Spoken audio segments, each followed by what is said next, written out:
There she is.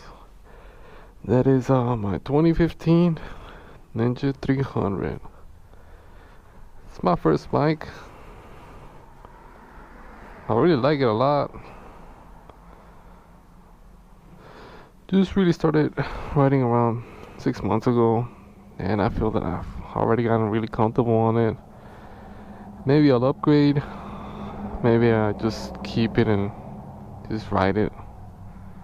But who knows? It's by no means stock as of now.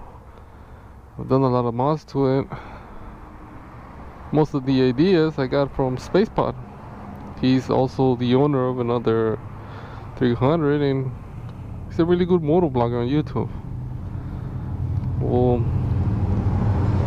starting up at the front, I got the HID low beam and the yellow high beam, and both of the parking lights, I guess that's what they're called, they're LEDs. Oh, let me turn it right on so you guys can see.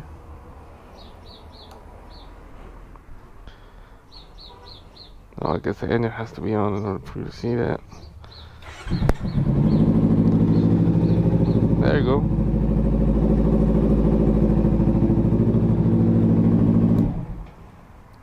Looks pretty cool.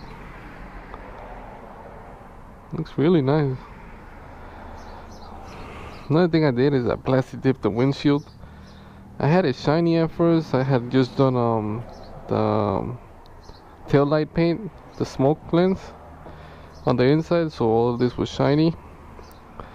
But then once you clean it and all that, you get all kinds of swirl marks all over it, and I didn't like that shit, so just went ahead and plastic dipped it.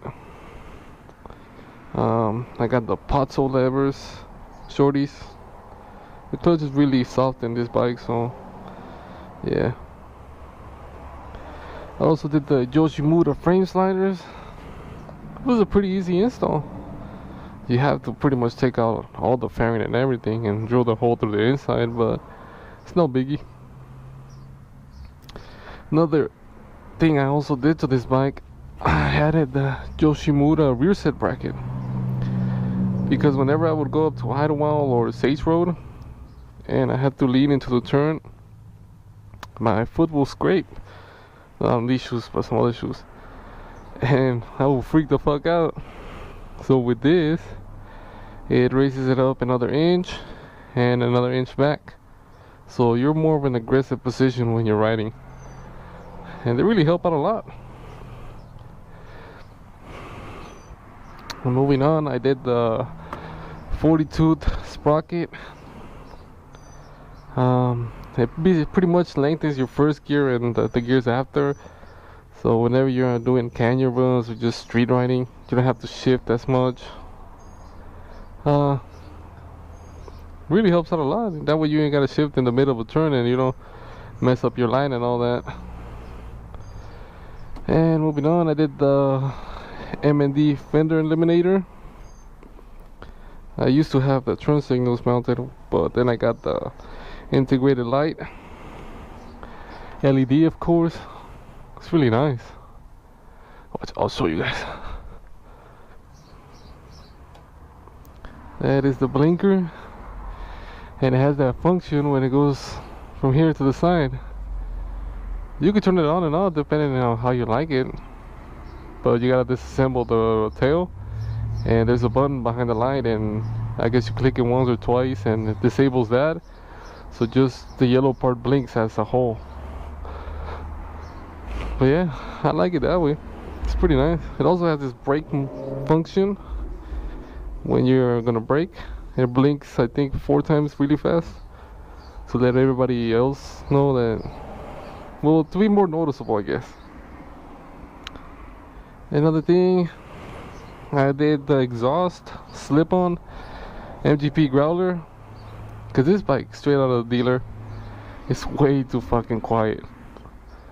So, you know, I thought it was a safety issue, because when you're a rider, you want to be seen and heard, especially when you're lane splitting.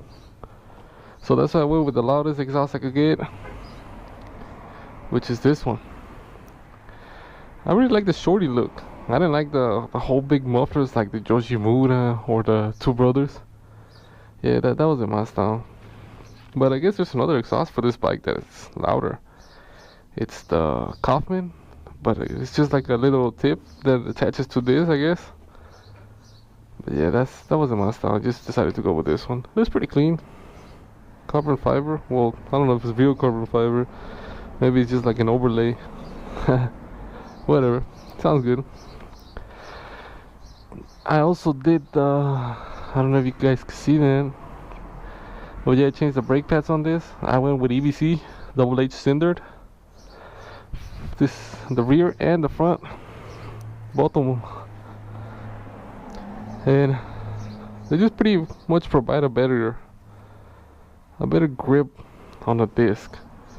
Pretty much you can only brake with your front brake once you get these pads. Yeah, some of you guys might think it's not necessary, but I was like, if it could stop my distance by 5-10 feet, you know, it's a plus, especially in an emergency situation, which hopefully I never had to brake like that. One more thing I did to this bike, I ditched the old stock tires and I went with a Diablo Rosso 2s. Maybe you can't see that well, but yeah, Diablo Rosso 2s. These are really good tires, especially if you're gonna do canyon runs, because the stock ones will, this bike stock came with Dunlops TT 900s. They're way better than the ones that the 2014 or the 2013 model came with, because the 2014 came with what are they called, road winners. Yeah, IRC road winners. Those tires are straight crap. The compound on them is way too hard. On this one, the center compound is, I guess, for everyday riding and cruising, but the soft sides, the sides, it's like a softer compound for better grip during cornering and all that. So yeah, really good tires, front and back, stock sizes, by the way. But I'm really proud of how the bike came out, you know. I enjoyed riding it and I'm happy with it as of now. So maybe in the future I'll upgrade, but as of now I'm happy with it, really happy with it. There it is.